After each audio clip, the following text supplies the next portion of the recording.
Здравствуйте, мои уважаемые зрители! Хочу ознакомить вас с новостями Армении и Азербайджана. Сейчас ознакомлю, что пишет армянская пресса, касающая Никола Пашиняна. Что показал саммит АДКБ? Это фиаско Никола Пашиняна. Вот, премьер-министр Никол Пашинян. И вот что здесь армянская пресса пишет о нем. На саммите АДКБ у Никола Пашиняна был несчастный мрачный вид. При встрече с ним Лукашенко даже съязвил. Что ты хмурый такой? В АДКБ Никол Пашинян чужой среди своих. Его детское негодование показывает, что он потерпел полное фиаско, вергнув в аналогичное состояние также Армению. Так, недовольство Пашиняна носит также попрошайнический характер. Он просит у АДКБ помощи, показывая тем самым, что не понимает самой сути АДКБ. Или понимает, но прикидывается дурачком, чтобы с одной стороны спасти свое лицо и войти в роль жертвы, а не виноватого. А с другой стороны навредить АДКБ, пытаться набрать очки в противоположном лагере. В любом случае этим Армении наносится лишь урон.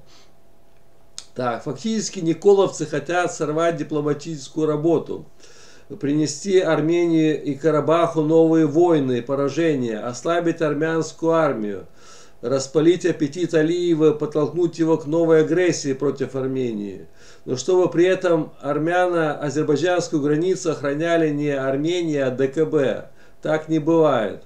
Никол хочет, чтобы АДКБ воевала вместо армянской армии, но при этом поощряет и руководит антироссийской,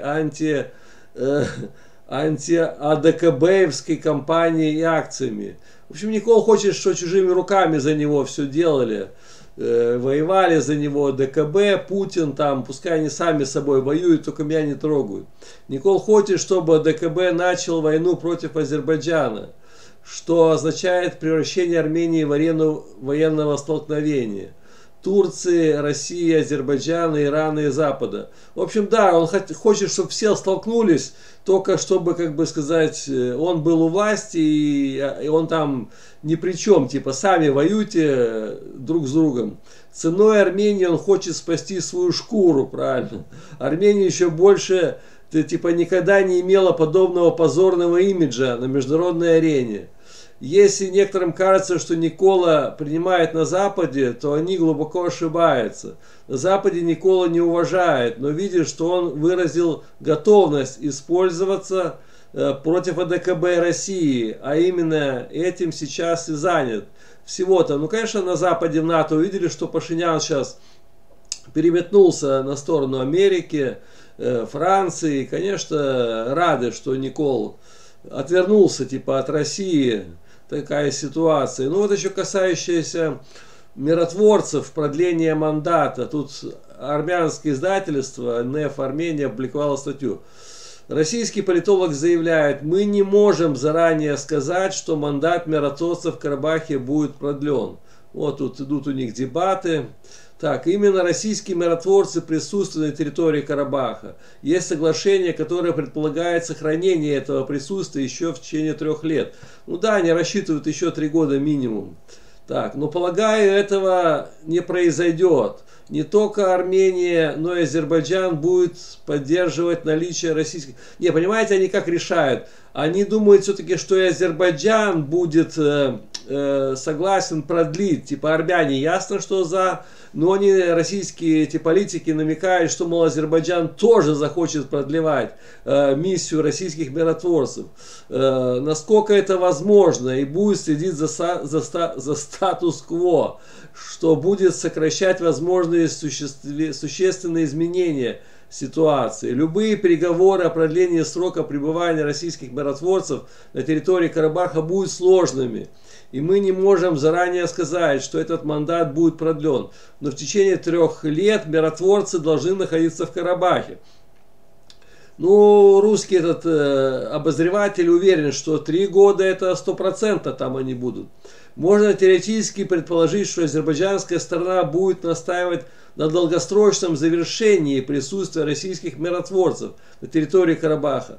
Однако эксперт выразил надежду, что этого не будет. Странно, а российские эксперты думают, что Азербайджан будет продлевать, как бы, сейчас я тут немножко наведу порядок, что Азербайджан будет согласен на продление еще срока. Что у них в голове там, я не понимаю, у этих самых российских, этих самых, как его фамилия, Картунов. Мне кажется, у него в голове что-то там ненормально. Да, он думает, что еще будет продление миротворцев, и Азербайджан будет не против еще продлить. Мне кажется, что Азербайджан не хотел бы ссориться с Москвой, и у Баку сейчас много других задач, которые ему надо решать. Задача заключается в том, чтобы в течение 3 лет добиться серьезного прогресса решения всех проблем, которые касаются не только Карабаха, но и армяно-азербайджанских отношений в целом. Полагаю, что миротворцы там останутся, подчеркнул политолог. Я не знаю, там какие-то политологи неадекватные. Вот, наверное, вот этот вот лысый человек, не знаю, мандаты. Я уже, не знаю, веду репортажи столько лет и понимаю, Азербайджан бы сказал, если завтра выводите этих миротворцев куда угодно, нам не нужны эти миротворцы ваши, потому что только напряжение здесь на территории азербайджанской земле, они тут внесли тут не то, что тут бардак полнейший там, а российские эти пропагандисты говорят, да, Азербайджан будет согласен еще 3 года, до 25-го года, а потом еще Ильхам Алиев продлит. Не знаю, у меня уже слов нет. Всем спасибо, всем пока, до новых встреч.